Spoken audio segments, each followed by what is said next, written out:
Hey there, from the KUOW newsroom, this is Seattle Now.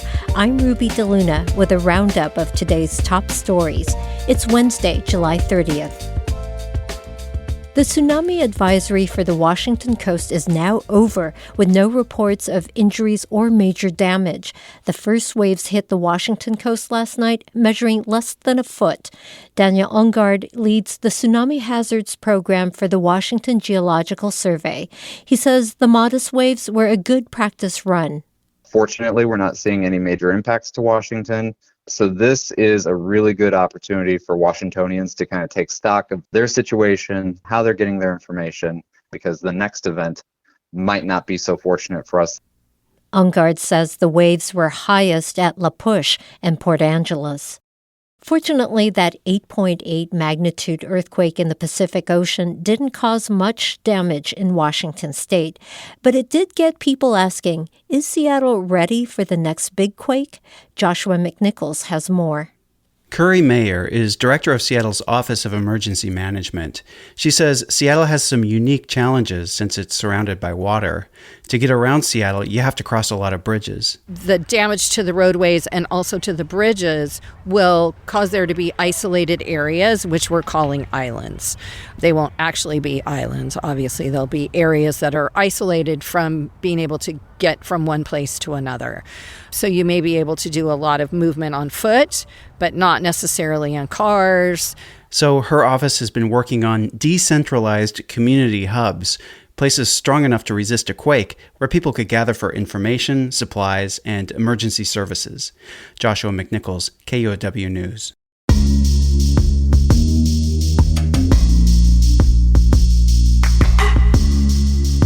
Fighting climate change in Washington state could get more difficult if a Trump administration proposal takes effect. John Ryan reports. The White House aims to overturn what's known as the endangerment finding. It enables regulation of heat-trapping carbon dioxide from things like tailpipes and smokestacks. If it's overturned, fuel economy standards and requirements for clean power would go out the window. Regulators say Washington state's climate policies, like its cap on carbon pollution, wouldn't be directly affected, but clean tech, like electric vehicles, could become scarce. Washington Attorney General Nick Brown says he won't stand by as our children's future is sacrificed to fossil fuel interests. The head of the state Republican Party says he welcomes the relief from federal bureaucratic overreach. Representative Jim Walsh says the Trump proposal would help Washington state start to repair the harm from climate regulations he calls ridiculous, destructive, and divisive. John Ryan, KUOW News. A theater manager at Juanita High School in Kirkland has been released on bond from the Northwest ICE Processing Center after being held for nearly 2 weeks.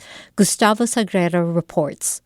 Since he arrived to the U.S. in 2018, Fernando Alves Rocha had spent years working different jobs at theaters in the Seattle area. That's how he crossed paths with director Rose Cano. He does everything from being a teacher to a director to an author to a performer, but he told me his first love is performing. He wanted to get back on stage. She said he was well loved at Juanita High School and a good mentor to students. ICE arrested him because they say he overstayed his tourist visa, even though he has an asylum case pending and a valid work permit. After his arrest, his local theater workers union started raising funds to help with the legal fight. They were able to pay his full $10,000 bond. The rest of the money will go towards his asylum case. Rocha had a role in an upcoming play directed by Cano. She's not sure he's going to come back, but she says the door's still open. Gustavo Sagrero, KUOW News.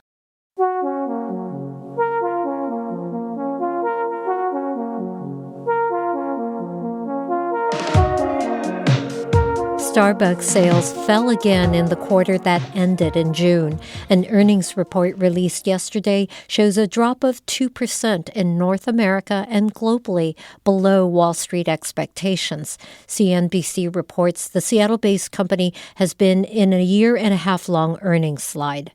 Meanwhile, Microsoft is reporting a strong financial quarter and fiscal year overall. The company says its revenue jumped to $76 billion this financial quarter.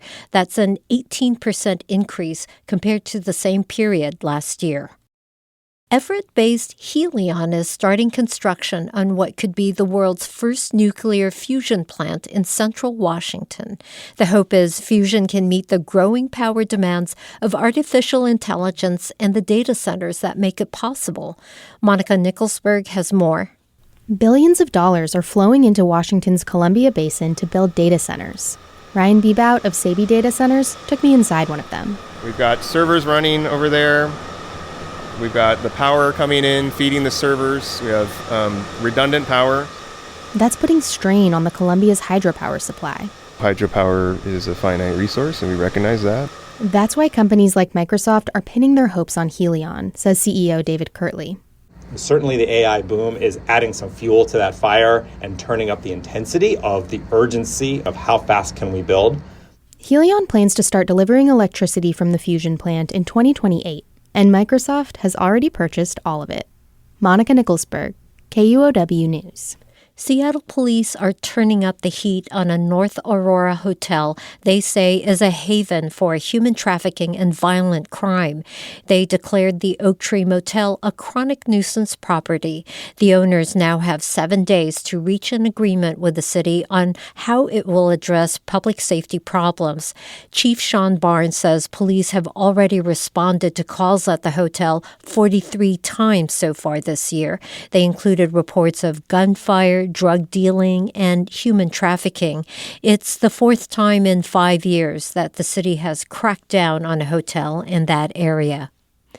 Seattle fire officials and police are looking for an arson suspect after a fire burned down the Columbia Funeral Home and Crematory in the Columbia City neighborhood this morning. Officials told the Seattle Times another fire was set in the Mount Baker neighborhood this morning. It remains unclear if there is a connection between the two fires, but security camera footage captured a person walking up to the funeral home and setting it on fire. No injuries were reported in either fire. Next time on Seattle Now, ESPN analyst Mina Kimes loves Seattle sports, so much so that she remembers all the details of her favorite moment.